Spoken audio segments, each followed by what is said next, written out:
Chief. What it do?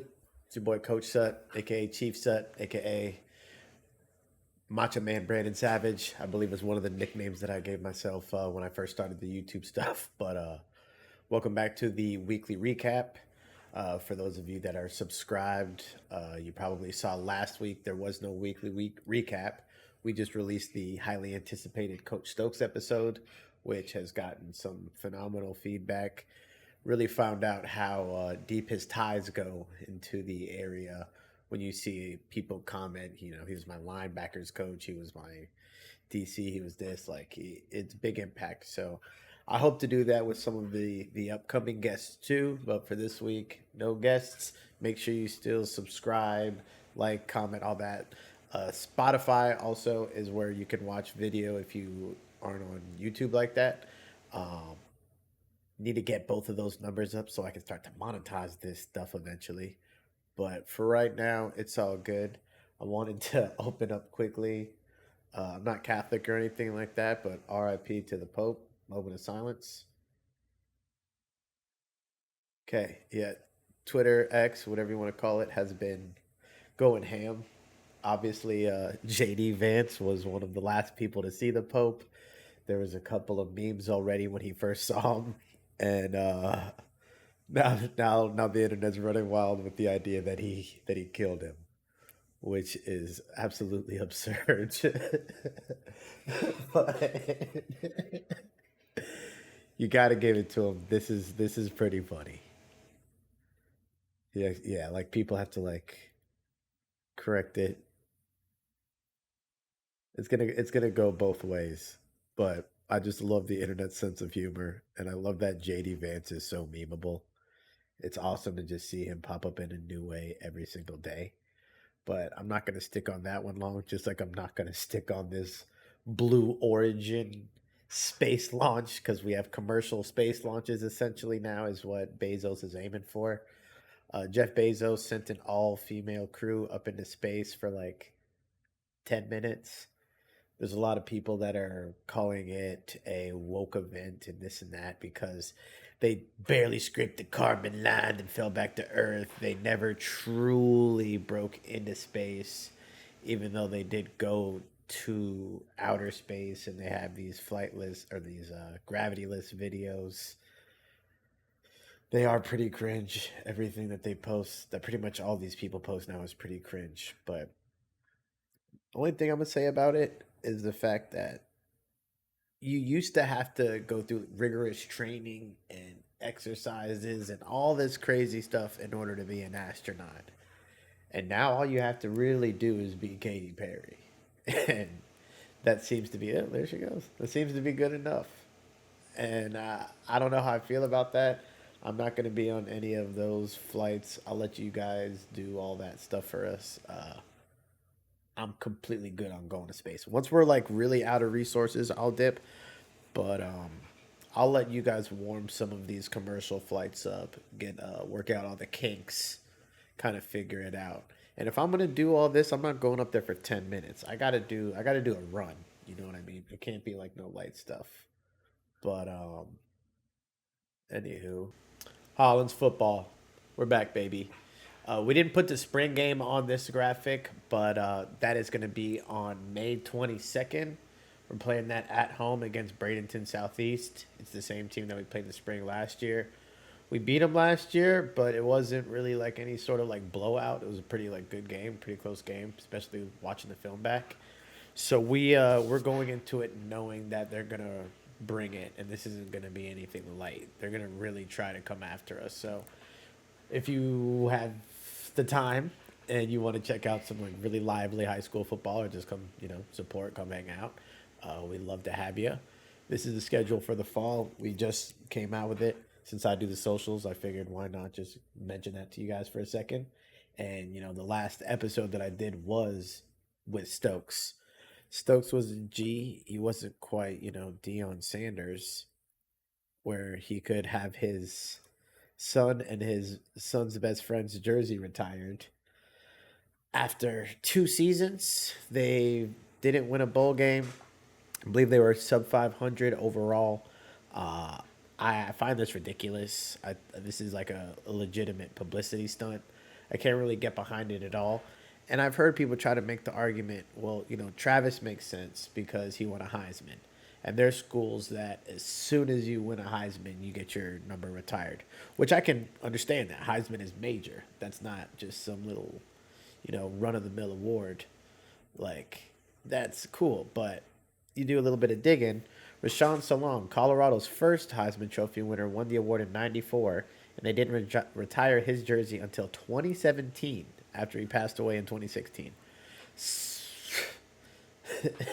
So if you're gonna pull the Heisman card, like they waited 30 years to do that the first time around. They didn't wait 30 weeks this time around. This is all a publicity stunt. I can't get behind it at all. College football is getting really weird. It's getting weirder by the day. And this guy is another example of just how weird it's getting. He basically, Nico, for those that haven't followed along, there's a lot of memes on him. Nico Ayamanamanawailova, a five-star quarterback prospect, had a pretty good freshman year at Tennessee. Got blown out in the first round of the playoffs by Ohio State. They don't want to talk about that part. But what is cool about it is he wanted to renegotiate with Tennessee. And he said, I'm not getting paid enough money. I need to make more money. And what they did was they said, yeah, you're talking about holding out if we don't renegotiate before camp. Yeah, just go ahead and leave. You figure it out. We're not doing no $4 million or even talking anything in that range. So he took that, I guess, to the heart and just said, cool, I'm going to dip. And dipped, which I find to be hilarious. But, go get your bag, big dog. Do what you got to do. What ended up happening was most teams didn't want to talk to him about no $4 million either. He ended up signing with UCLA at $1.5 million, which is less than he would have made if he would have just stayed at Tennessee. If you take out his taxes, because he's going to be paying very high taxes out there in California, he lost quite a bit and has to reset up. And you just look like a clown. While the quarterback that was at UCLA, that's essentially getting replaced, switches schools, and now he's at Tennessee. So I think he's getting what he deserves. He really tried to leverage his worth.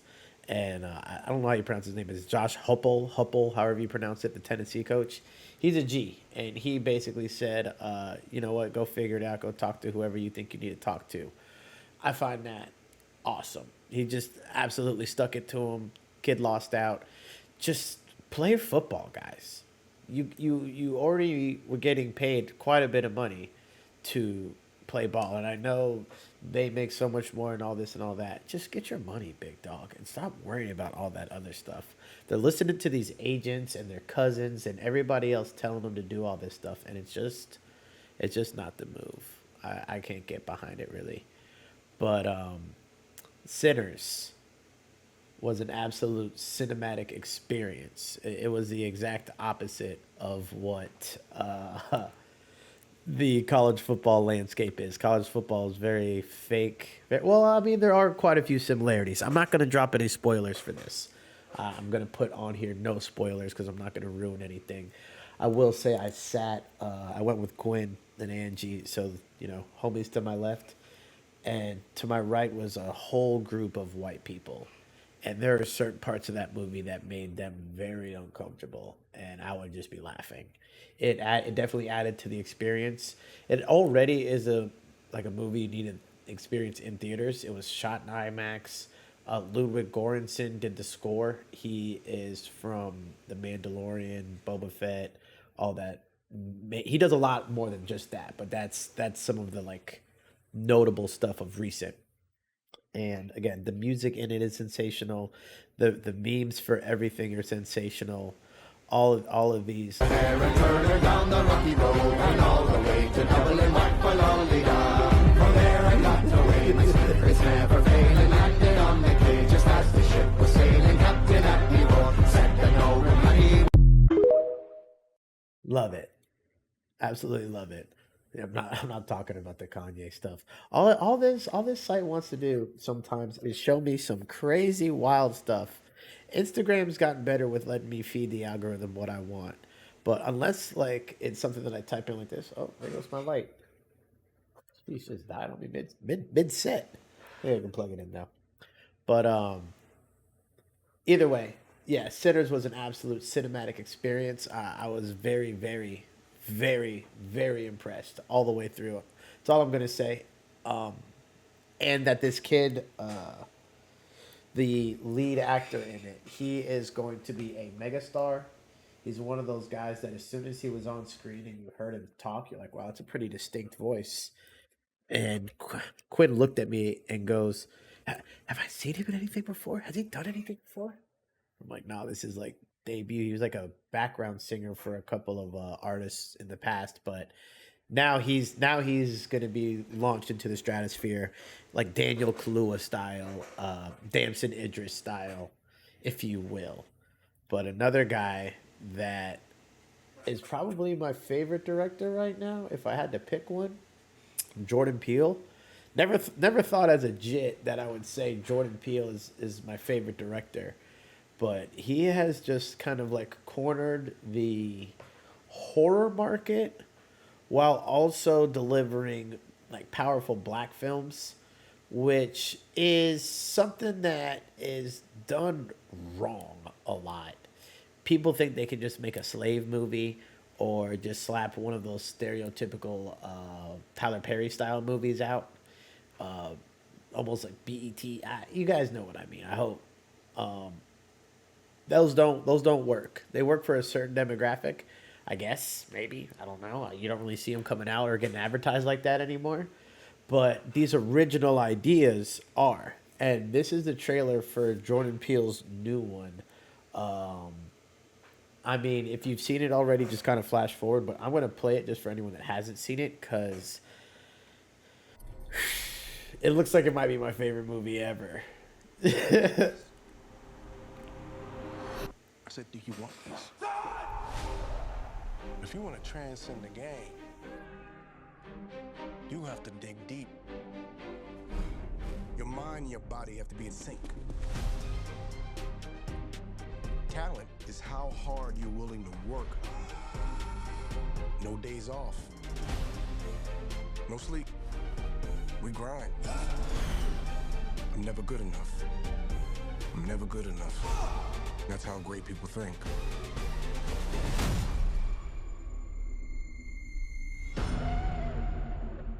Okay. So you're gonna have to ask yourself, what am I willing to sacrifice? This ain't a fucking game, man. This is everything. Do you want this? What are you willing to sacrifice? You fucking say it! Say it!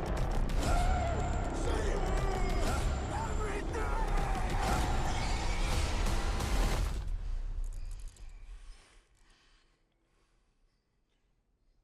And show me.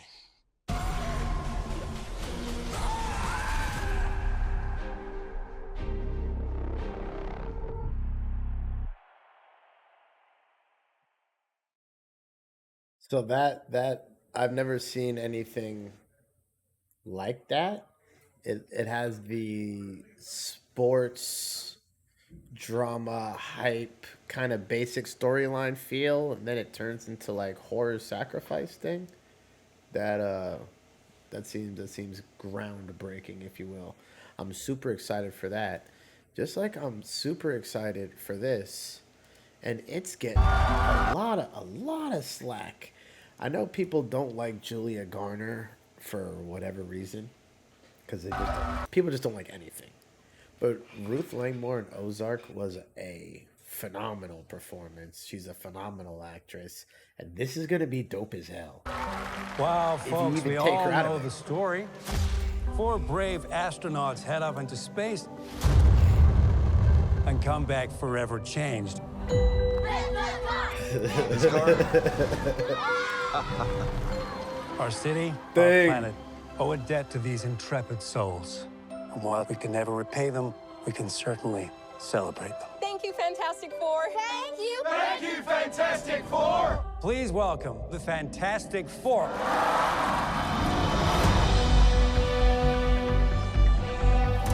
Herbie, how's that sauce looking? Okay. That is fantastic. You're late. What do you mean? What do you mean, what do I mean? You're late for dinner. Yes, we are. You late? I just said that. Are you pregnant? What? You're gonna be the best mom in the world. And you are gonna be the best dad. Just kidding. You are out of your depth. We are gonna be the best Proper. uncles ever. We can do this. Nothing is going to change. So far, it seems like proper Johnny Storm. Proper thing. Proper read from the 2 seconds they've shown you, and people have absolutely torn that apart just because of his age and her age, but...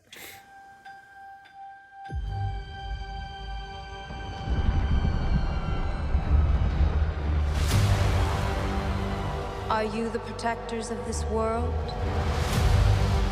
Yes, we are. Your planet is now marked for death.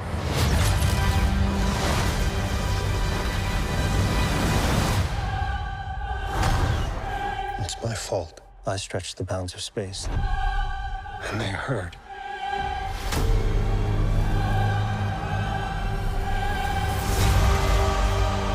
Are we safe? I don't know. There's not enough time. I'm not giving up. We will face this together. We will fight it together. As a family.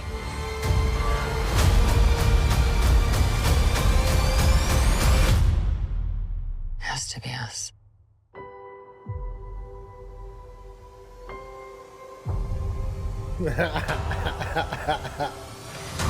Like, come on. We will protect you.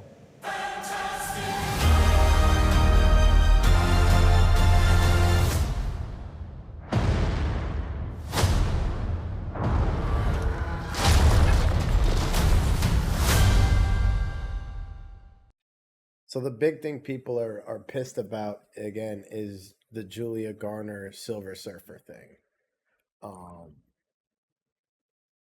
There is a female Silver Surfer in the comics and everything like that. She's playing a variation that does exist. Well, that's not why people are mad. People are mad because it's a girl and it's not supposed to be.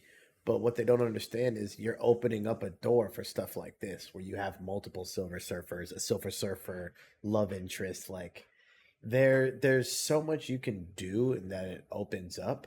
I think I guess the basis of this movie is going to be maybe the Fantastic Four have this perfect little dimension that they live in. That's clearly not Earth 616, and that's clearly a different one. Well, not clearly, but it seems like it is. And I think they're going to lose that one and have to find a way to get to 616 or another mirror dimension where either they don't exist yet or they're younger or whatever it may be. They never exist, but they're going to have to link up with the boys at some point. They're going to have to find help. And it doesn't seem like it's going to be in that universe. That universe seems too happy-go-lucky to be 616. So you got to first look at Galactus. We have a Silver Surfer and people are pissed. If you're not super into the MCU and Marvel stuff, that's okay. But the Fantastic Four is the first family.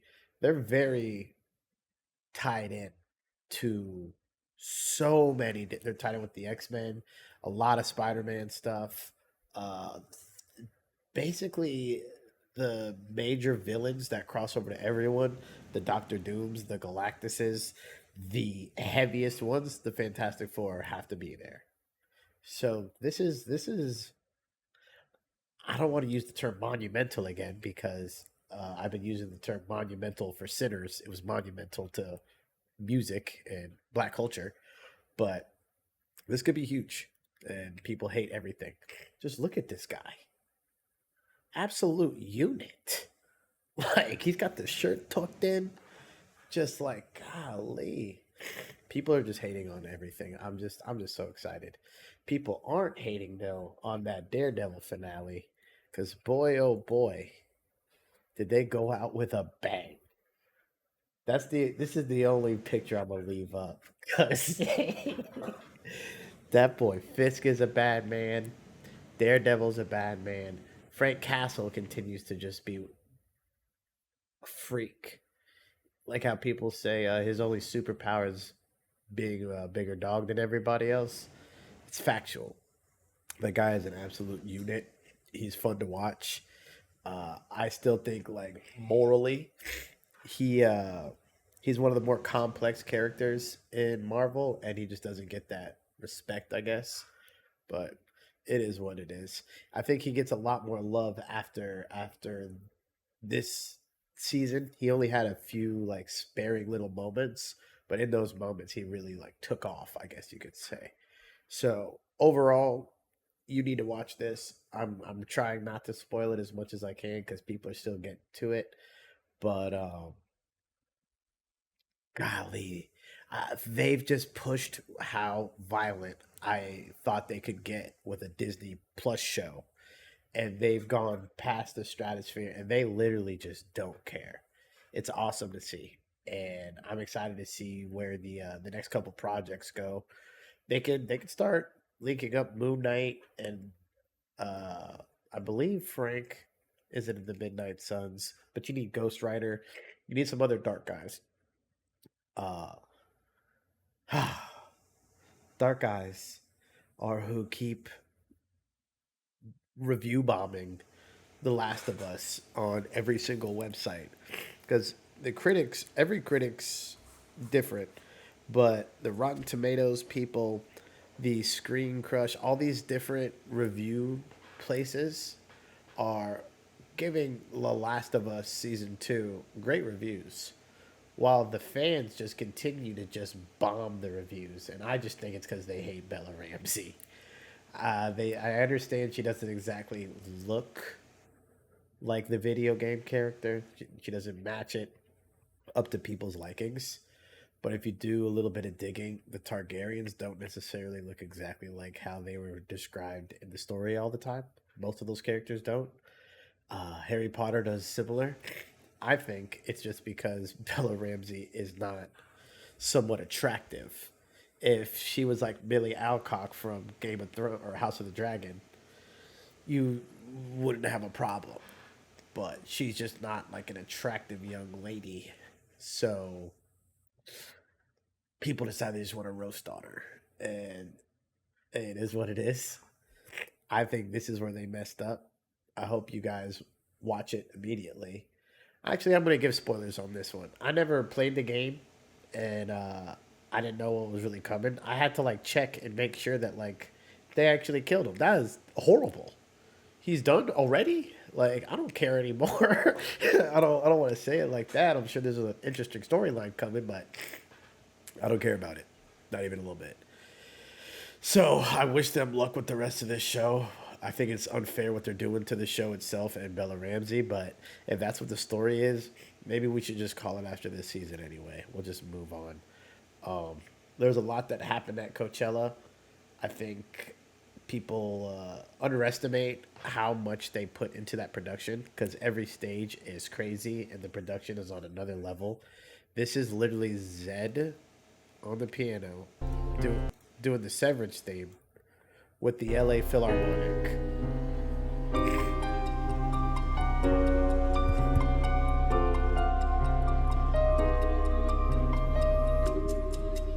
Coachella, please welcome the LA Philharmonic.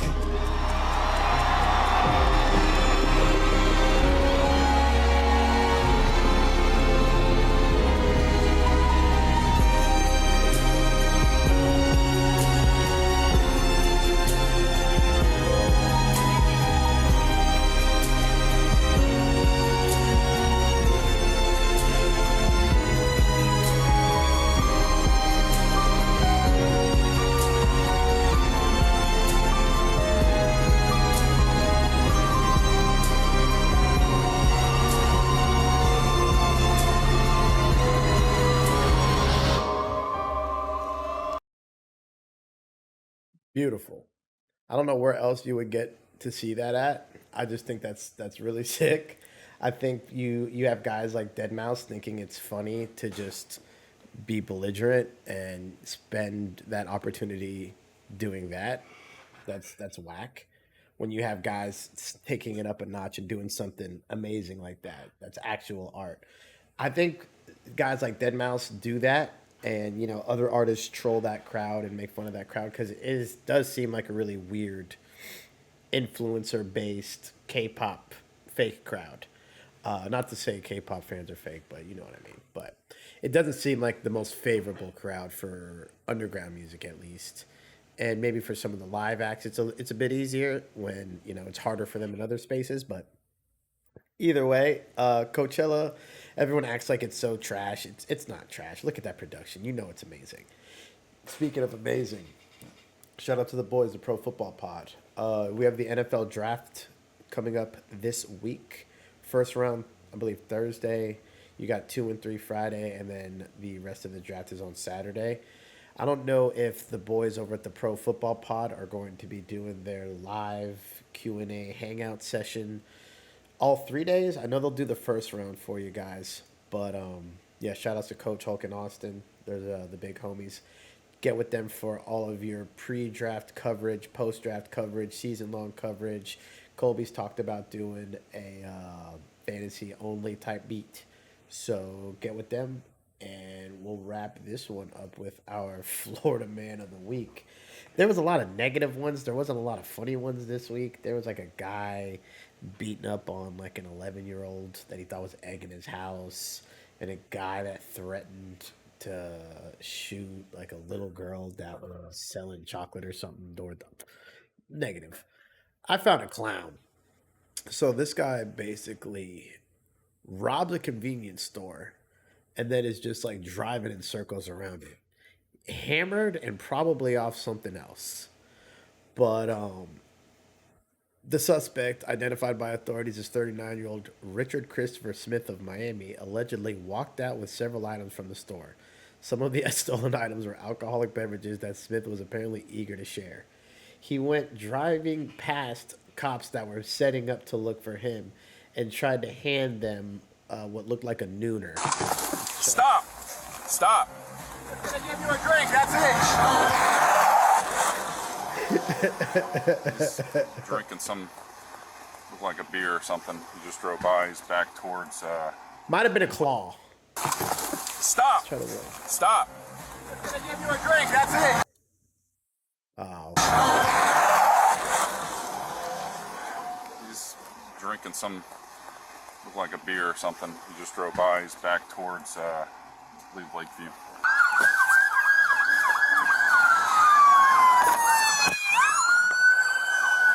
Got him.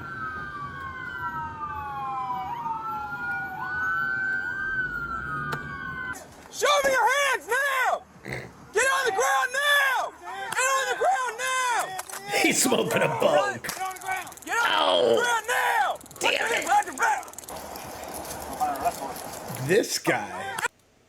This guy is piss hammered. He comes out still ripping the bogue. I don't think he's wearing shoes. Get on the ground now! Yeah. You got no shoes. Oh. That's what I'm talking about. I didn't even watch this part yet. Get on the ground now! Get on the ground now! Yeah, shut up. Get on the ground! Get on the ground now! Put your hands behind your back! A lot of stupid right now. What am I under arrest for? You guys have fun, all right? What am I under arrest for? This guy is Get on awesome. the ground now! Well, he's not awesome because you can't be drinking and driving like this. They shouldn't have to go through all this in order to stop you from drinking and driving. But what's awesome is him genuinely, like, no shoes, ripping the cig, being screamed at, and he's just so calm.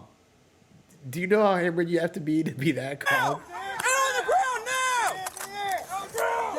Get on the ground! Get on Straight, the ground straight now! through the Put your hands taser. behind your back! A lot of stupid right now. You guys have fun, all right? That's those party promoters down in Miami. I'm not giving this guy a nickname. He's currently being held on a $120,000 bond. Yeah. 2 counts of aggravated assault on a law enforcement officer, battery on a law enforcement officer, 2 counts of resisting arrest, DUI, refusal to submit to a DUI test, and petty theft. So I mean, this is a Thursday, Friday afternoon, basically anywhere in Florida. I know not all of this body cam stuff gets out and around, but this is the kind of thing that just happens all the time. I'm not a police officer. I'm just a Florida man, and I know these guys are out there. To offer them a noon, that's definitely a White Claw. So to offer them a claw and then keep sliding, he either didn't think they were looking for him, or he knew and was like, let me spin the block a little bit and have some fun with them. I don't know what his plan was. I don't know what the move was. But that's my Florida man of the week. The fact that he did it in the minivan too. Like, are you really dipping in the minivan like that? Don't think so, but it's a thought that counts. Make sure if you had fun, you like, subscribe, comment, all that funny business. Let me know how you feel about the other episode that came out last week. Any thoughts, comments, concerns? Feel free to hit up the DMs. See you next week.